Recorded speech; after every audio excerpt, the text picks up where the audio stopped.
All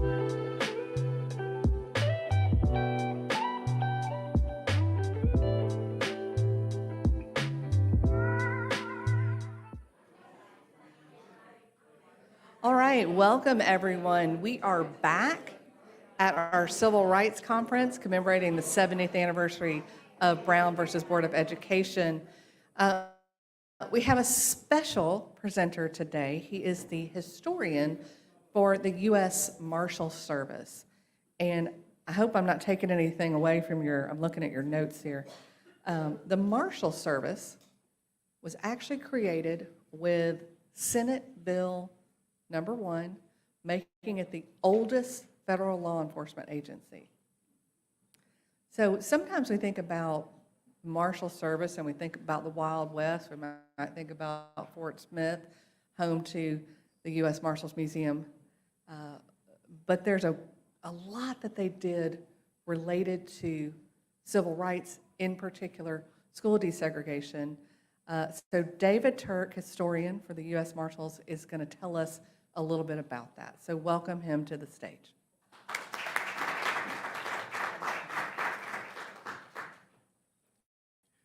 Thank you all for having me. Coming down from DC, but she is absolutely right. We are the oldest federal law enforcement agency. I don't care what the Postal Inspection Service tells you. I mean, they're founded on postal road surveyors. That's a whole different ball of wax, you know. So everybody carried guns in 1773. So when they did that. Anyway, one of the passionate areas that I've always studied, and this is my 35th year in the Marshal Service, is the fact that civil rights is possibly one of the most fascinating areas of our history. And surprisingly, it's still, to some, little known. The fact that the Marshals always, and I believe I told somebody here, we always did our job, but it wasn't the most popular of jobs to somebody. And that's happened throughout our history. But civil rights was one thing that brought the U.S. Marshal Service back. Now, that Old West motif that she was referring to, yes, that is how a lot of people remember the Marshal Service. The first person they think of is maybe Wyatt Earp. And thanks to Paramount Plus, we do have Bass Reeves, who is now starting to ascend on the horizon there as our early African-American deputy, and deservingly so. But in 1954, with Brown versus Board of Education, the Marshal Service were kind of in a transitory period. Following the closure of territories into states, with the exception of a few, Alaska, Hawaii, several others, after 1912, the Marshals were relegated to a lot of court-related duties. The core duties that we had were primarily judicial in nature, protecting the judicial family, which we do today, and other things similar to that. And we did do a lot of things that people don't realize that we did over the course of time. And thanks, also I want to, before I go too far into this, we do definitely have Leslie Higgins from the U.S. Marshals Museum here with me. So we are doing this as a cooperative effort with the U.S. Marshals Museum. So I want to thank her for that. So back to Brown versus Board of Education. The Marshals were brought into it because of our history in the area of civil rights, and it was a very checkered history. And I'd be the first to tell you it didn't start on the best of terms. What was known as the Fugitive Slave Act was a part of the Compromise of 1850. And that was congressionally mandated that the Marshals had to help slaveholders recapture escaped slaves. Not a very popular duty in the North. And it did cost several lives. Several line of duty deaths happen because of this. And there was a lot of mass resistance to it. Wasn't popular at Thankfully, the Civil War ended that, after only about 11 years. And when the Civil War ended, the Marshals were the agency selected to assist the brand new Freedmen's Bureau. And they were on the other side of the same coin. We were the ones who went up against the first version of the Ku Klux Klan. And back then, it was primarily led by former Confederate officers back then. So the Marshals were kind of in a strange spot, I guess, so to speak. But it was on the right side of the morals side, especially when we look at it from today, and one we're proud of. And of course, during the Reconstruction era, we did have a lot more firsts. The first African-American U.S. Marshal was Frederick Douglass in Washington, D.C. in 1877. And that was groundbreaking even then. He was actually very popular among his deputies, by the way, and quite favored. And then Bass Reeves, as I mentioned, was not the only African-American deputy marshal.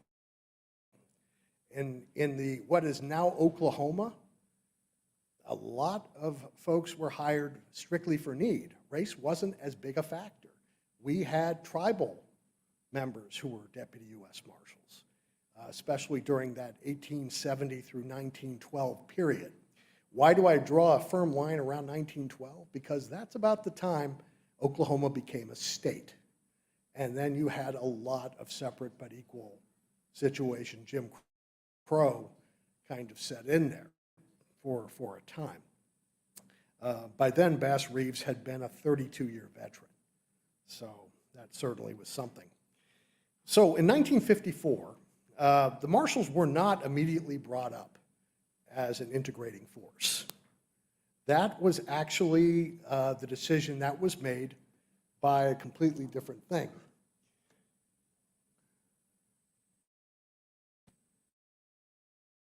I'm going to kind of go into this. We start here with the Executive Office for U.S. Marshals. Now, a lot of people didn't realize the Marshals did not have a headquarters until 1956. They were in each separate district. We had probably, I believe it was about 88 districts back then. So each marshal in each district, who was each presidentially appointed, and the deputy marshals underneath them were career. They ran their own operations separately. Each marshal would decide what kind of badge they would have, and that sort of thing. You can imagine how confusing that was. That changed in 1941 when they first started. The Department of Justice decided, okay, we want to start unifying and identifying different groups as being part of the Department of Justice. And one of the first things was a unified badge, the first nationwide badge, known as the Eagle Top. And you'll probably recognize it because you saw it all during the Civil Rights period, including when we escorted Ruby Bridges to her school in 1960. So we did have that. So in 1956, the real beginning of the involvement began with order number 137.56, which was actually in November 1956 by Deputy Attorney General William P. Rogers. The Attorney General at that particular time, Herbert Brownell, wasn't as crazy about the Marshals, but Rogers saw something in us, and they knew that they would need to have a particular group be involved with the integration, the coming of the integration, and civil disturbances.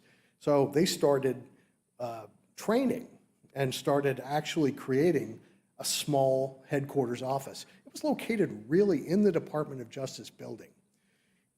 I know you're not going to guess this, but can you guess what it came out of, this little tiny office, what it used to be? It was a travel voucher office. The accountants, and some of them became very good administrators for the U.S. Marshals, including the number 3 man, Jack Cameron, who was there for a good part of the 50s, 60s, and 70s. So Yes, we grew out of a voucher-paying office, but we quickly became a professionalized organization. With Brown versus Board, a lot of people asked, why not the FBI? Right? The FBI had a lot on their plate. The truth is the FBI is a completely different organization from us. They're investigative, we're protective. So you have a whole different set of groups in there. One thing that was mentioned, I believe someone mentioned Clinton, Tennessee before.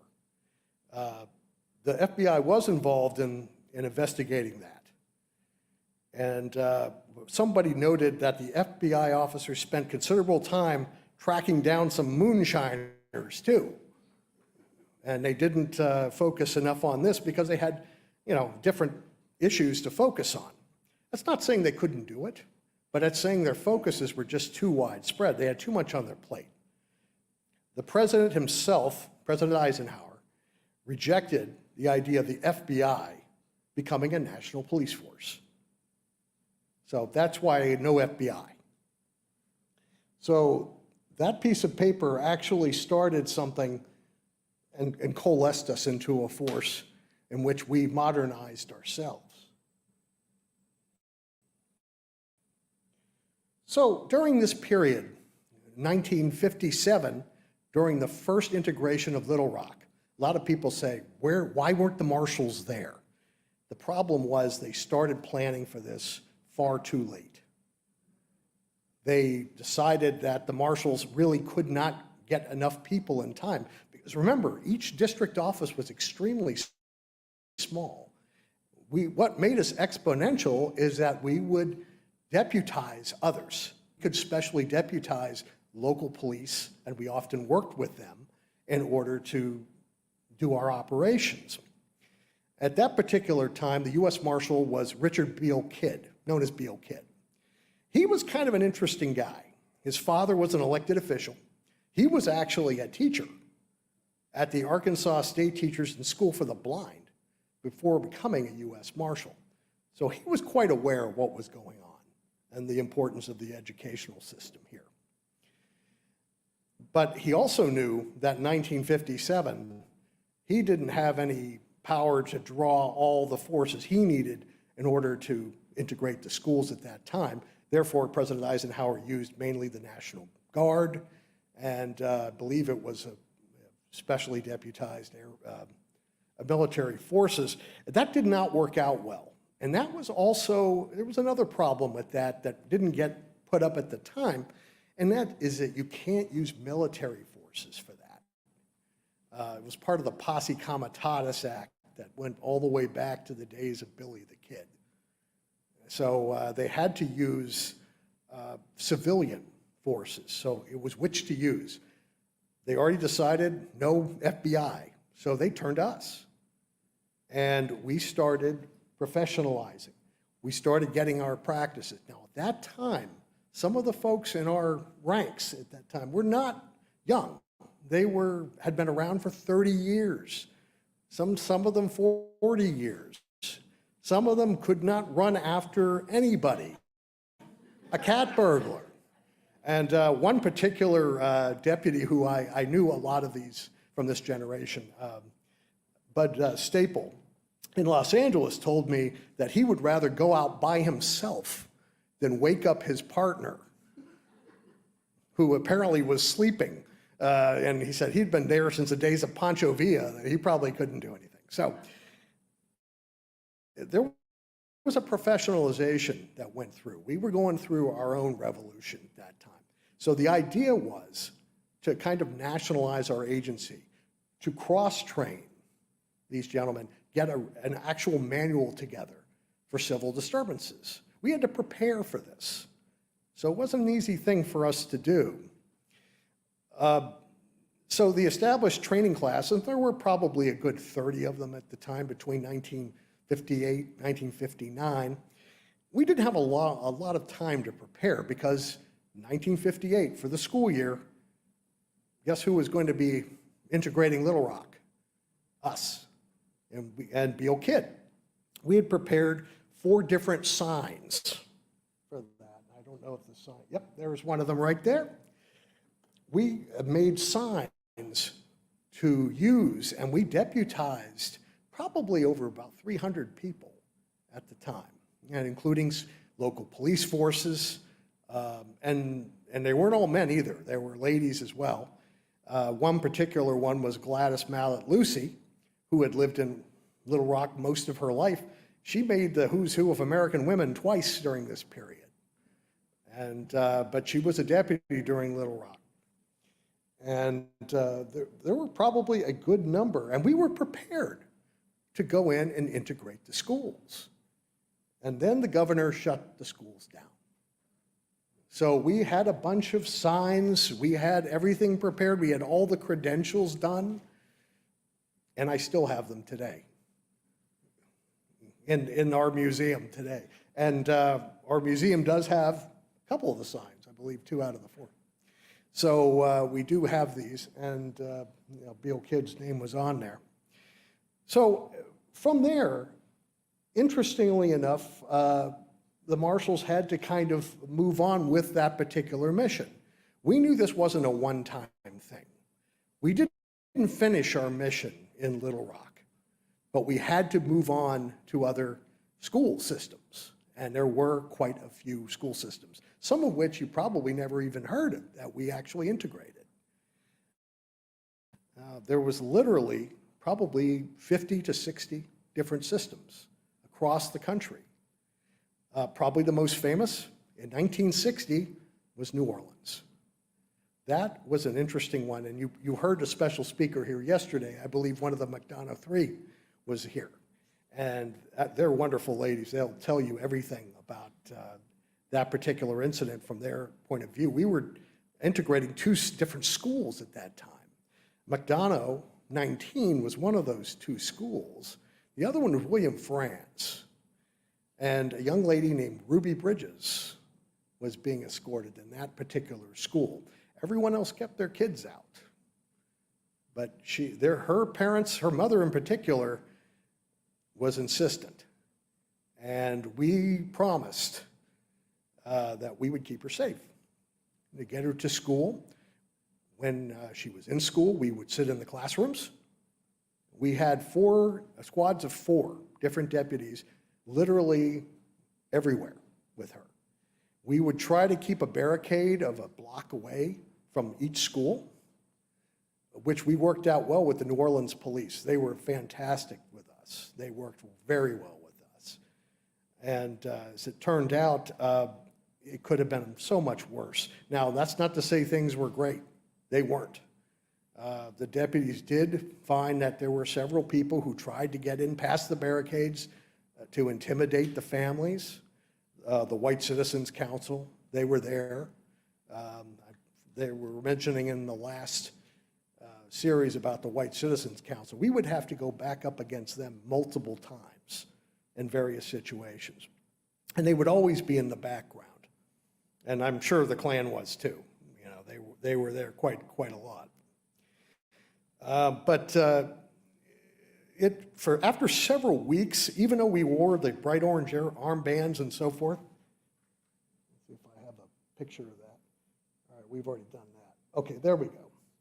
Some very famous pictures and portrayals of New Orleans. And this is actually Franz on the right and McDonough 19 on the left. I think, is that Gail in the front? It may have been she spoke yesterday? Yeah. So that was her in the front with Al Butler, who kind of led off a lot of the training back then. So yeah, that's definitely her in there. So the blockade was there and so forth, but Al Butler believed that there was going to be more violence at McDonough because of the number of girls that were going in. There were 3 little girls going to McDonough, whereas there was only 1 going to William France. Turned out it was the reverse. It was much worse at France, probably because of where it was located in the city. And there was a fair number of folks, national states writers, they called them. But Ruby was kept kind of, calmed by the lead deputy. You can see the one who's facing us. That's Charlie Burks. He passed away a few years ago, but Charlie was the constant in her detail. The others would switch. A lot of people thought, well, who were the four people in that painting that were actually there? It actually switched because I think they were taking it from something later on. Every day they would have a different deputy there. The one constant was Charlie Burks because he ran the detail. The same thing on the other side, you can see Herschel Garner, who was there most of the time, used to be chief deputy here in Little Rock, and Al Butler. They would actually run the other detail, which was far bigger because of the number of girls that actually went. So when things started to kind of settle themselves out after a bit of time, and people, they handed it over to New Orleans police once they felt it was safe enough to do that. And they took us out of there because we were a lightning rod for people. They saw us in our bright orange armbands and so forth, and they instantly thought, oh no, we're getting invaded by the federal police. So, but that was a successful, our first big success from beginning and to end. And speaking of the actual painting, the great story about this painting. This is called The Problem We All Live With. It's been everywhere. I've followed it to several museums myself. We actually had the original during the bicentennial. But it's been in the White House during Barack Obama's presidency. It's been in several famous art places, and it's in the Norman Rockwell Museum. They actually have ownership of it. It actually belonged to a neighbor of the Rockwells who they gave it to for a time. But it portrays a little girl, Ruby Bridges, but the little girl was actually another little girl. Rockwell painted from life. He didn't paint from pictures. So the interesting thing about this particular painting, the Marshals in it are real. We were his models. He called up our Boston office asking for badges. And the marshal at the time, U.S. Marshal Robert Morey, said the only way you're going to have two badges because of accountable property is to have two deputies attached. So he sent the two deputies to Stockbridge, Massachusetts. Now, you couldn't get away with that today. Ethical rules would say, hey, you're not going to do that. You're going to be fired if you do that sort of thing. But back then, you could do that. He was looking for subjects for the model for Look magazine, similar to Life. Look was something that was very popular back then, and Rockwell had selected New Orleans as his subject matter. Now, this happened several years after the actual incident. The little girl was not Ruby Bridges. Her name was Anita Gunn. She was a daughter of a dentist, and a friend of Rockwell's. And she actually moved to Virginia, and she's younger than Ruby Bridges. A lot of people don't realize of that as well. But interestingly, the two guys in the front, that's Fred Okowski in the front, and Billy Baldwin, no relationship to the actor. I mean, another Billy Baldwin. And you'll see them over there in the one to the right. That's U.S. Marshal Robert Morey. There's the artist himself on the top, Fred, and sitting down is Billy Baldwin. They all sat together, and all their heads are there. So the two people in the back were locals. They could use that. They could do that with armbands. They just couldn't give out badges. So that's the story. We were part of the art. So that was fascinating about that. So we kind of take a personal pride in this particular piece of art.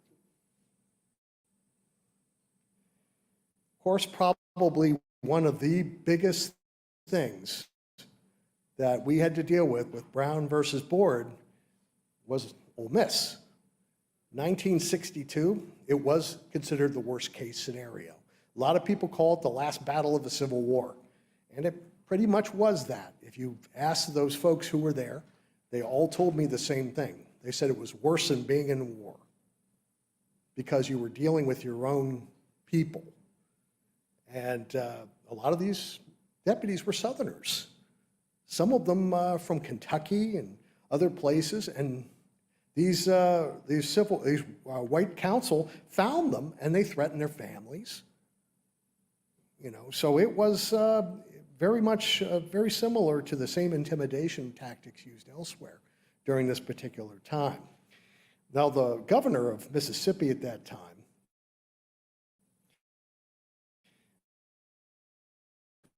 the gentleman was not forthcoming in letting James Meredith, that his primary thought was attending the school for years. And he's absolutely, his idea was he just simply wanted to attend the university because he was proud of it. And unfortunately, he had to deal with the governor, Ross, to everybody. They tried presidential pressure, and that at a particular time, the executive office for U.S. Marshals had changed leadership. It was under James J.P. McShane. McShane was actually a friend of the Kennedys. So he kind of had a hook right into the president if he wanted to. And he personally went on this particular mission because he knew how important it would be. Now, first they tried to go through the courts. They got the orders passed. The marshals were there to enforce it. They were going to serve the governor. Well, the two deputies who were there were caught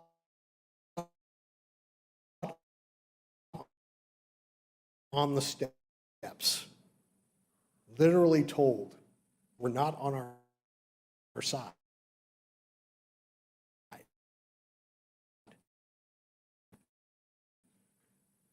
And the best we could hope for is some of the federalized reserves that were there then. There weren't that many. It was kind of a game of chicken where we were trying to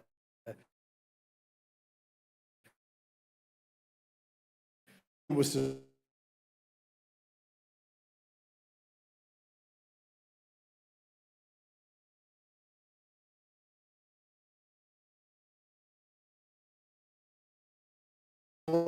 military style helmets that were spray painted and stenciled.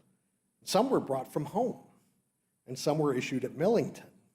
So what they thought was a regular uniform, and they gave us vests, but the vests weren't bulletproof, but they were enough to get you through. Gas guns with the canisters, and they were trained in that.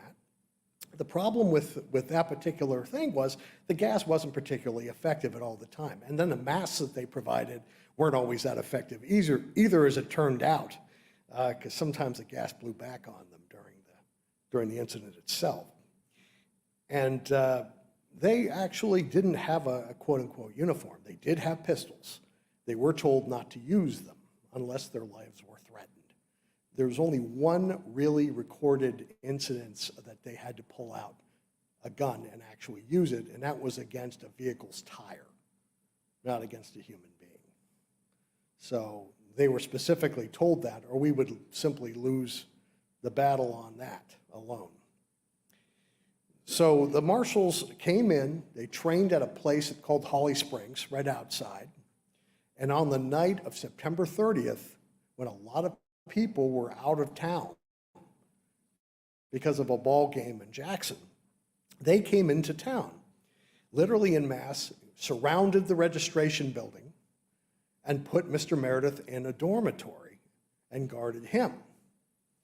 Well, at first, there was just a few people there, but then the crowd grew and grew, and as it got dark, it got nasty.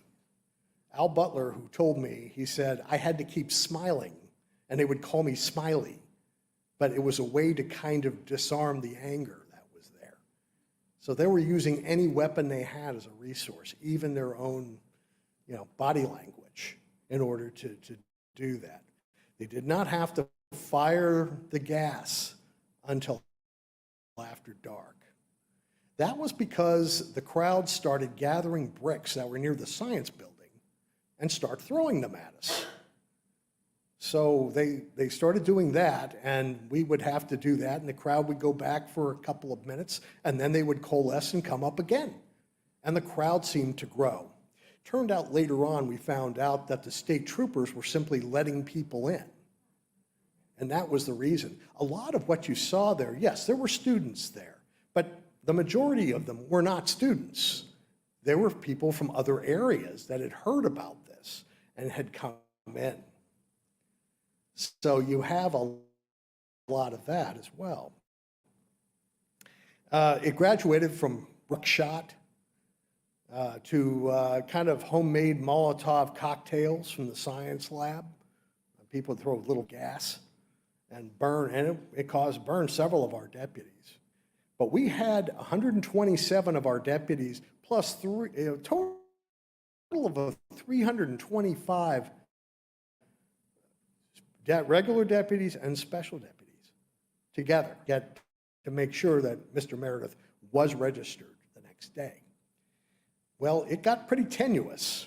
By about midnight, things got so bad there that one of our deputies almost died. Thankfully, we had someone who was trained, who was a border patrolman named William Dunn, who was nearby, who was able to apply a tourniquet to our deputy so he did not die. So it could have happened. 2 reporters were shot away from the lines. We don't know who shot them. It certainly wasn't us, because we were too busy with the crowds we had.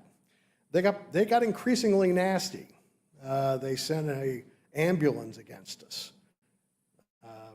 We shot out the tires and took it over and took the drivers prisoners and took them inside the Lyceum. We had a makeshift prison in there. And McShane all around was directing all this action that was going on. And we had a group of 3 different squads, one on each side of the Lyceum. The 4th side was not tenable. It was more or less a hill or a ditch that you couldn't easily climb. So we were going to run out of gas. And we were going to run out of people if we kept going, because if they decided to overrun us, their crowds were numbering about 3,000 at that point. And some of them did try to go after Mr. Meredith in his dormitory. We stopped them, captured them, brought them over. But they decided to call in the 101st Airborne. The president was very worried about it. And it was a very tense moment, but they relieved us around 1 to 2 a.m. the next day. So that was the high water mark for us. And also, in a way, it was Brown versus Board of Education that brought these highlights of the Marshals to it. So that was a battle, but it was a battle well fought.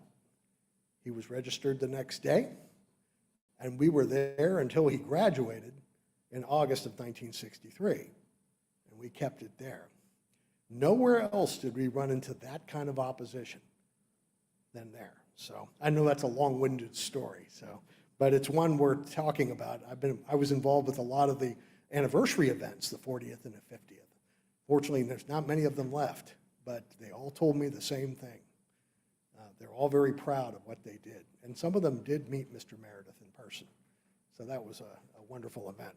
But that's what it looked like. It was pure chaos. You see the bricks on the ground. So the detail itself lasted until, as I said, August of 1963. Then came Tuscaloosa. You probably saw the schoolroom door. Well, Jim McShane was also in that scene. He was actually there at the time. A number of justice employees were there during that. Now, some folks say, well, they brokered a deal with Wallace. Not really. Wallace was under his own political pressure. He wasn't going to cave if he didn't want to. But I believe he made the right decision by relenting.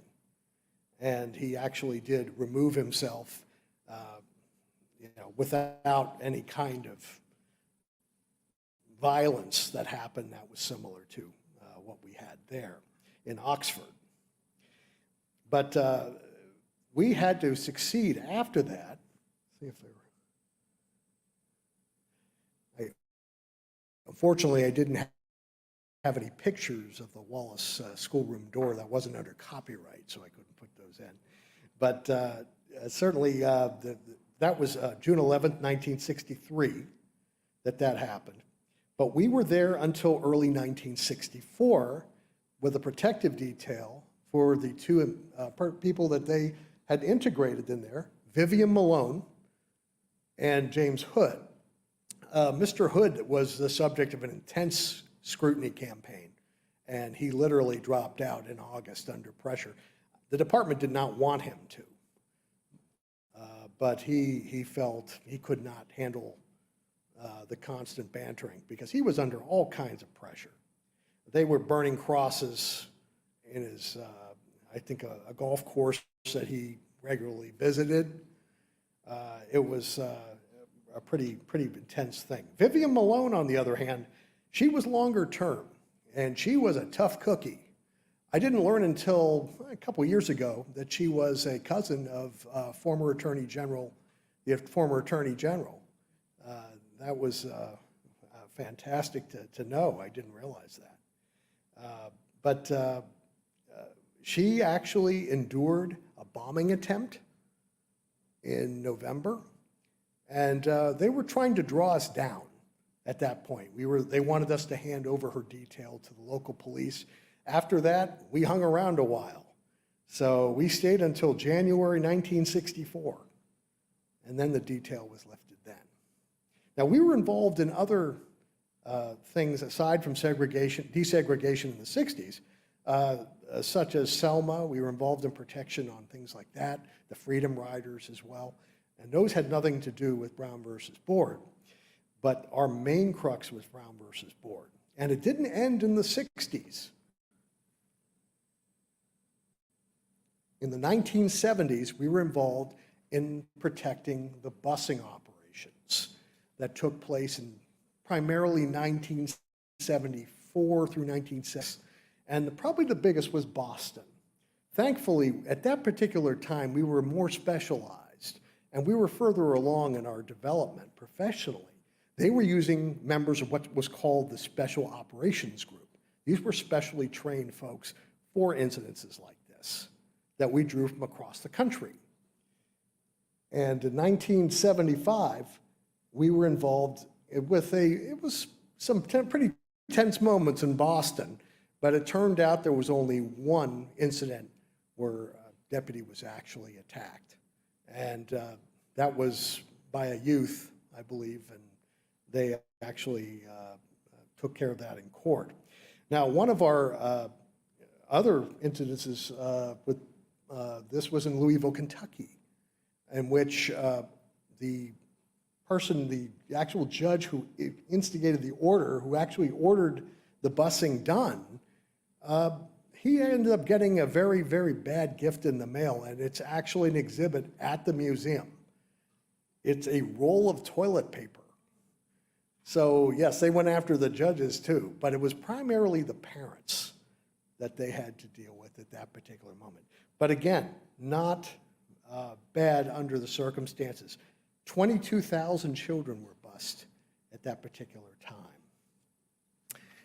But that kind of shows you a kind of a snapshot of what we did. And I'm going to show you the kind of show and tell thing here.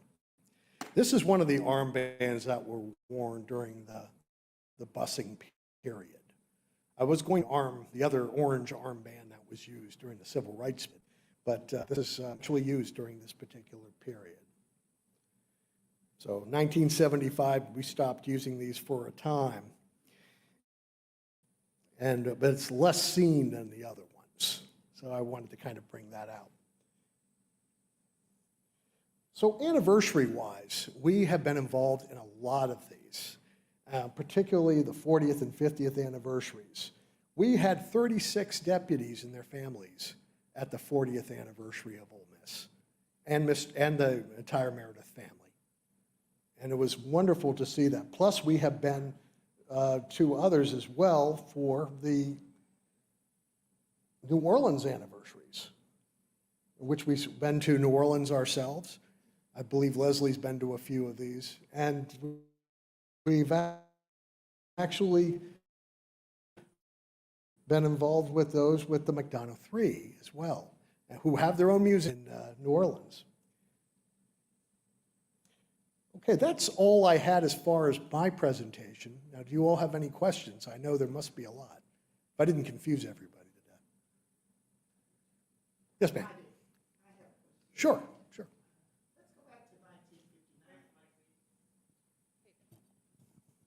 Can we return to 1959 in Little Rock? The schools opened. Not only Central High was integrated, but Hall High was integrated also. And then in August, but on Labor Day, there was a bombing. The school board was bombed, building was bombed, and people were threatened. And now my sister graded Hall. She was one of the three that went to Hall. And I remember that there was a gentleman that guarded our house, which we considered the U.S. Marshal. Very nice gentleman. He would be there all night. He would come at dusk and he would be there until in the morning. He guarded our home and other students who were integrating the schools. But my brother nor my parents could remember his name. Very, very nice man. And I want to say thank you to the U.S. Marshals during this time, because these were men and women who stepped out. They lived in communities that probably, and went to church with people who probably did not care for what they were doing. And they took that oath and they believed in it. And my parents talked very positive, and my brother too, because my brother was selected to go to Hall, but they decided to have girls, because a senior at Horace Mann, and he would come in at night, late at night, being out like young boys do. And the first couple of nights, the U.S. Marshal told him that he couldn't do this. He couldn't be coming in because, they didn't know what would happen. But they formed a relationship, and he would take coffee to him. My mother would prepare coffee at midnight for him to have. And I just wondered, those men, I don't know whether they came from out of town, but I don't think they were local. I don't think this gentleman was local. I didn't know whether you had any information on that. I do have lists of who was there in 1959, but it could have been anywhere in the state. It was probably part of the Eastern District, which would have been anywhere in the eastern part of the state. They sometimes did rotations into Little Rock. Okay. But Herschel Garner was the chief at that time, so I wonder if it was Herschel. He's actually still alive. Oh, really? One of the few that, good. that are remaining, yes. Thank you. I'll talk to you afterwards. Well, those are kind words. Thank you. You do not know how much Yes. that means to us. Yes. That's just wonderful. Any other questions? I threw a lot of information out at you.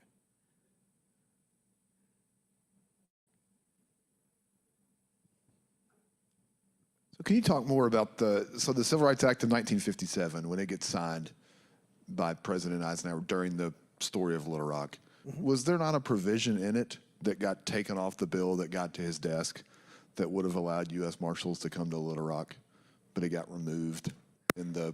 I believe it wasn't, at that point, that wasn't the major issue. I think they were trying to figure out what the best term was. I think they viewed us similarly to the FBI at that particular time. They didn't want us to be an organized police force, though they didn't realize that that's the protective part of it is what kind of brought us in.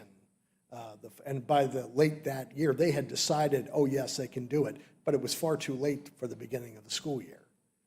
So by the time I guess I hate to say this, they didn't have their act together at that particular moment. But we got brought in right after that. And can you talk more about the suspension of posse comitatus, or what that means legally, that then the president would have to be very careful with? Well, this actually goes back, and I'm glad you brought that up, because it goes back to 1878. And believe it or not, territorial New Mexico with Billy the Kid during that particular time, anybody could go to militia forces or military forces and try to specially deputize them for a particular purpose. And that was not allowed in certain instances when you went against civilians. That's mainly because in Lincoln, New Mexico, they burned up half the town in July 1878. So when that got back to Rutherford Hayes, President Hayes, he said, no, we're not going to do that anymore. We're going to not have this particular incident for that. So marshals were not were to be used instead of as a civilian force instead of the military. You just couldn't have the military be used in that manner. So in 1957 was a strange case. Technically, you shouldn't have done it. But that's my opinion only. Yes, ma'am.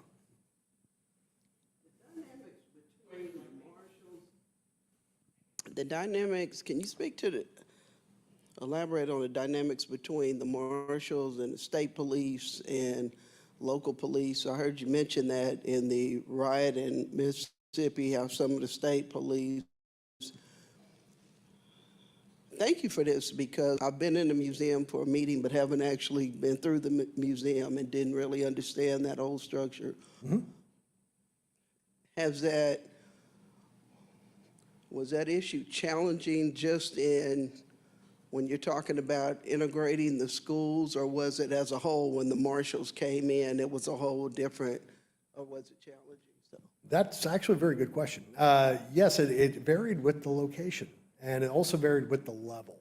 We had more problems with the state level than we did with the local level. Now, we could federalize a wide swath of them if we wanted to, but if there were certain groups like the state police who would refuse to be, such as in Mississippi. They were clearly on the governor's side. We were never going to be able to work with them. We did work with a small group of federal reserves that did come in that were more local. So our relationship with state and local now is pretty strong. And it wasn't that way in New Orleans. It kind of worked a little bit differently there. We didn't have the problems with the state level that we had later on with Mississippi. So it really depended on where you were, but it was primarily this issue. Desegregation was a focal point, and we depended on deputizing to increase our numbers. So thankfully, we had those who we could depend upon to do that at the local level sometimes. And we also had other federal employees we could pull in. Federal prison guards and Border Patrol were used extensively during Ole Miss. So that was but that's a very good question. Quick question. Did you mention Bull Connor? That's away from, I know. So, that's kind of away from this. Sure. Edmund Pettus Bridge. Any thoughts on that whole? Well, we didn't, with Alabama, like Mississippi was a different animal. We were never going to get somebody like Bull Connor on our side during that. And during Selma, we were involved with protecting the marchers primarily. I remember Al Butler telling me he was at the back of the cordon, and he was looking back at an angry crowd of probably people led by him. But their presence kept a lot of that away in the Third March, so which really helped out a great deal. It didn't always work with the locals, but it worked more often than it did with the state. That's a very good question, though. That's very good. I have a question about the dynamic between the marshals and the families that they were protecting. We were talking last night about understanding the need for change, but as a parent, sending your 6-year-old baby to school surrounded by armed guards, marshals, military, and what did the marshals do to gain the trust, or was, special training? And thank you so much to both, the parents, the children, the marshals, for making that change. I'm not sure I'm that brave. Well, I have to tell you that it took a lot of convincing, particularly in the case of, we wanted to make sure Mrs. Bridges especially, she had to go because she was the only child that went to William Franz. And so we did have to talk to the parents extensively to convince her that, yes, we were going to protect her. And the same with the other girls. We had to talk to the parents themselves. And they did do a very good job of convincing. Because if they, and I think it was because of the parents themselves. I think a lot of the bravery, a lot of the credit goes to them for doing that, for allowing that to happen. Because, I mean, let's face it, it's traumatic for any 6-year-old to have to go through that kind of situation. And they dealt with it bravely. Now, some of them say, well, we were children, so we don't remember it all. But I can tell you, they do remember it. They remember all of it. And that takes a lot of bravery from that entire family. So you're right. Did I address that adequately? Okay. You ready? My question is, how did the Marshals keep themselves and their families safe? Because I know people saw them, they lived in communities. So how did they address that? Because I know it had to be an issue, with the racism, prejudice, bigotry, et cetera. You're absolutely right. One of the deputies who were at Oxford, Ernie Mike, told me that, and he almost broke down in tears telling me this, that his daughter had been approached at her school and threatened with all kinds of unspeakables and mentioned that, oh, your father's doing this. And he had to talk to the local authorities to keep a watch over their home. So they would have to make arrangements in some cases. We had deputies there from Tennessee. And we had deputies, and we didn't have a lot from Mississippi or Alabama, but we had quite a few from southern states, the Carolinas, so forth. So you had to make arrangements with not only them, but with the office, with our district office as well. So they were quite aware of who they were sending, so they knew they would have to check on those families. Good question, though. That is good. I just have a simple question. Marshals, the word in U.S. Marshals, what did it derive from? Is it an acronym for something? Is it somebody's name? I just want the. Oh, where did it come from? Yes. The actual title of it was a derivative. It goes all the way back to English common law. There was a gentleman named William the Marshal who served several kings back in the, I guess, 1100s and early 1200s. And he was the actual, that's why you see one L. That's how they spelled his name with one L. But the actual position goes to the English Admiralty Courts. So that's, they kind of actually formulated the position from something similar to that. Not so much the French military marshals. Though General Washington at the time, President Washington later, didn't realize that's what it was. He thought, okay, those are the guys that are taking our first census, because that was his big priority with us, was taking the census. We did take the census from 1790 to 1870, before the Census Bureau did. So we handled that too. So other duties as assigned. The 1790 was our first census all the way up until 1870. And then we handed it off. And now it's handled by the Census Bureau today. Right. Well, that's true. That is bad. Also at the top right, you'll see the Assistant U.S. Marshal in there. Those are the people that we hired to go door to door at that time. So the marshals coordinated all that then. I love these questions. It's great. Keep them coming. All You right. good? So when the National Guard came to protect the students at Central, they were not allowed to go inside the school. And so that is why the teachers and students were able to cause such harm to the 9 because as they were told, well, these are the spaces that you are not going to be watched. Have unlimited reign, basically, is what they said in unlimited words. But when you guys were protecting the 3 little girls in Ruby Bridges, did you have the restrictions placed on you that you were not allowed to go into the school or the classroom or onto the playground because that was the rule? Or if you were, why could you not have stepped in on the playground or something to prevent some of these attacks that happened to the children? We were allowed in the classrooms, and the deputies did stay with them throughout the day. So how come you were in New not Orleans. allowed to step in on the playground when the little girls were attacked or harmed by other children?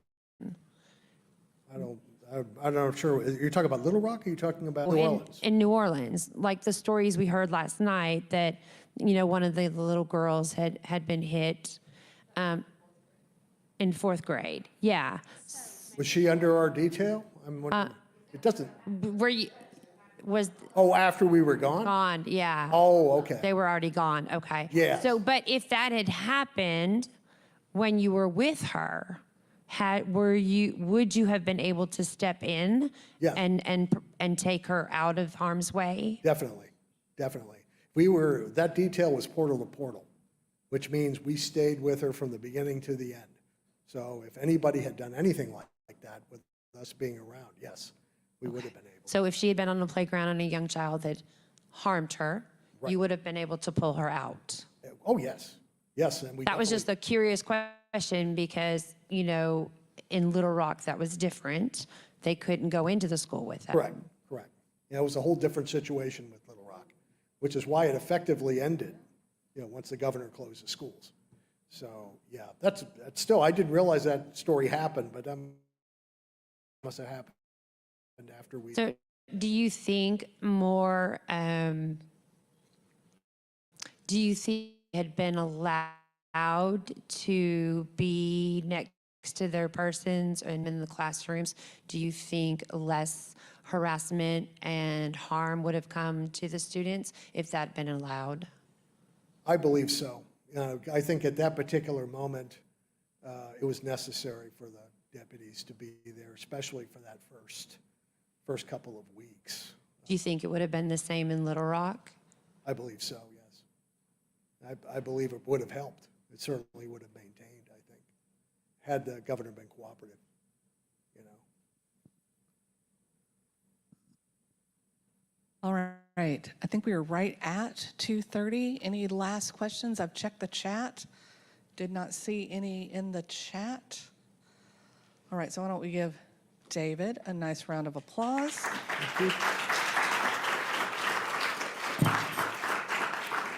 Thank you all for having me. And so we're going to take a break, and the program will restart at 9, but teachers, hang out because we're going to chat. 9, 6 o'clock. 6 o'clock. 6 o'clock, not 9 o'clock. 6 o'clock.